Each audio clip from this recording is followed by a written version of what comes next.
Dünya üzerinden topraklar taşlar, kurudu gözümden süzülen yaşlar. Kendime seçtiğim sözde sırdaşlar, başım dardayken bırakıp gitti. Dünya üzerinde topraklar taşlar, kurudu gözümde süzülen yaşlar. Kendime seçtiğim sözde sırdaşlar, başım dardayken bırakıp gitti.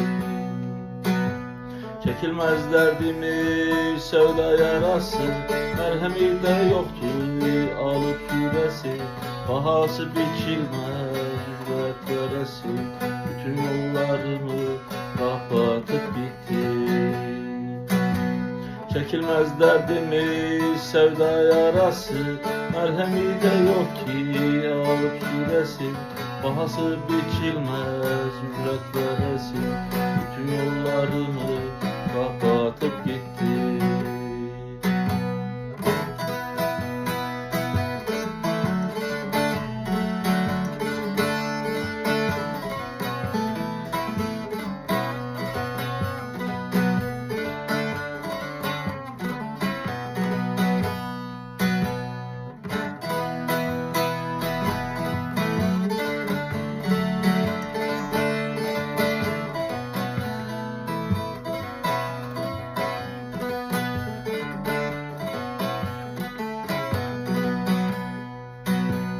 Coşar mı yağmazsa derenin seli, açar mı kış iken goncanın gülü, öter mi dalında şeyda bülbülü.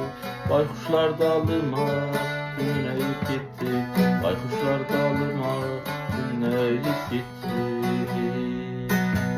Çekilmez derdimi sevda yarası, merhemi de yok ki alıp süresi. Bahası biçilmez ücret veresi, bütün yollarımı kapatıp gitti. Çekilmez derdimi sevda yarası, merhemi de yok ki alıp süresi. Bahası biçilmez ücret veresi, bütün yollarımı kapatıp gitti.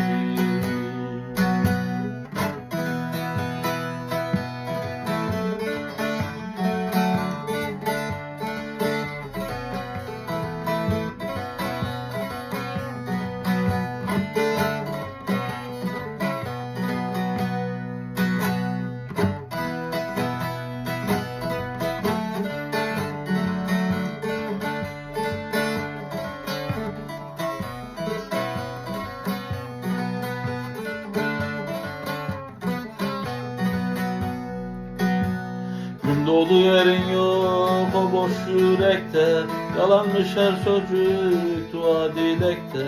Can dediğin candan yedim bir tek mi? Beni bir tenhada bırakıp gittin, beni bir tenhada bırakıp gittin.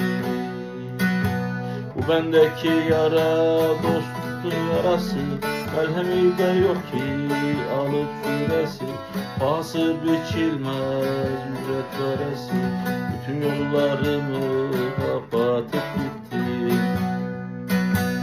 Bu bendeki yara dostun yarası, merhemi de yok ki alıp süresi. Bahası biçilmez ücret veresi, bütün yollarımı kapatıp gitti.